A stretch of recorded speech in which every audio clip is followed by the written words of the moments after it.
សួស្តីបងប្អូនស្វាគមន៍មកកាន់ Channel Crypto និង Gold យើងសាច់ម្ដងទៀតបាទបន្ទាប់ពី live កាលពីថ្ងៃទី13តទៅនឹងការព្យាករណ៍លើតម្លៃមាននេះឥឡូវឃើញថាវាធ្លាក់ចុះទៅដល់ target ទី2នោះឥឡូវពងបាញ់ឆ្ពោះមក target ទី3បាទដែលយើងព្យាករណ៍កាលថ្ងៃទី13មុនអញ្ចឹងនេះគឺតំបន់ support របស់វាដំបូងឡើយនេះតំបន់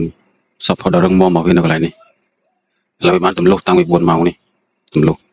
ឥឡូវវាធ្លាយម្ដងនេះទៀតហើយដល់ដូចជាដល់ target ទី2ដែលខ្ញុំព្យាករណ៍ថ្ងៃមុនហ្នឹងឯងទី2នេះបានបណ្ដាលទៀតហើយនេះទី2នេះបានបណ្ដាលយ៉ាងពេញបឹកបាទទី2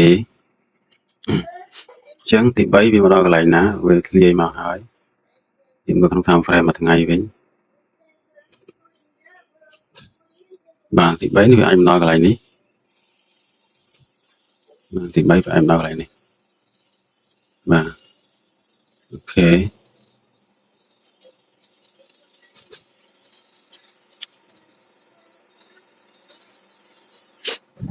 អូខេទម្លាប់ពីទម្លាប់នេះមកចូលទី1ទី2ទី3បាទតាំងពីនេះមកគេឥឡូវឆ្លងអាទី2នេះចូលទី3បងចូលទី3ម្ដងហើយ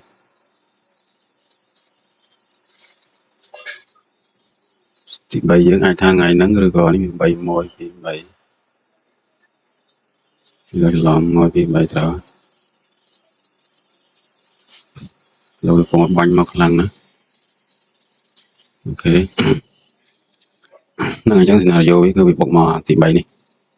ហើយនៅក្នុងថ្ងៃខ្សែកន្សែចុងសប្តាហ៍ថ្ងៃមកដល់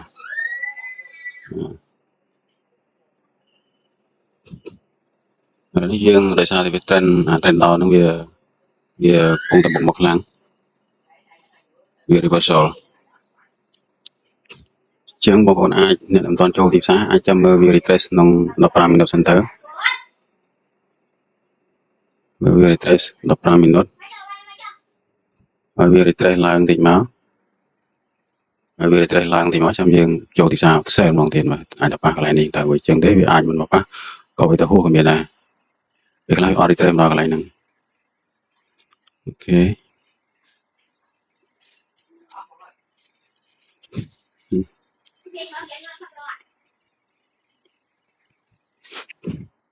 តាមដែលវាធ្លាក់មកវាអាចធ្លាក់នឹងប្រវែង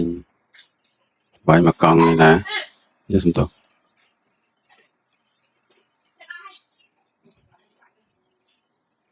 វាអាចធ្លាក់ប្រវែងស្មើមកកង់នេះធ្លាក់ពីហ្នឹងមកវាអាចស្មើមកកង់នេះម្ដងនេះចឹងអាចថាម្ដងនេះបាទបានទៅចាណាមកទៀតបន្ទាប់ពីមកទម្លុះនេះមកថាវាយហ្នឹងចាត្រូវនេះមកនេះនោះនឹកឡាយវាដូច្នេះនោះណាគូមិនត្រូវនេះនោះនេះចុះណាត្រូវនេះលេខមកកន្លែងហ្នឹងបាទចឹងឃើញថាការព្យាករណ៍របស់ខ្ញុំកន្លងមកក៏វាបាន hit target ទាំងអស់តាំងពី target នេះឡើងក៏វា hit មកដែរប៉ះតាំងពីព្យាករណ៍តាំងពី4ម៉ោងនេះដំបូងហើយវាមិនតន់ប៉ះនេះឥឡូវវាបានប៉ះធ្លាយនេះប៉ះនេះហើយវាកំពុងតែដើរមករកនេះវាកំពុងតែដើរឆ្ពោះមករកនេះបា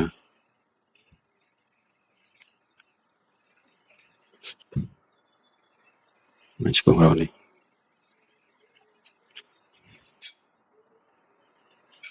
ឥឡូវនេះដោយសារតែវា trend វាកំពុងតែនៅ trend down ខ្លាំងវាមិនទាន់មានសញ្ញាណាដែលវា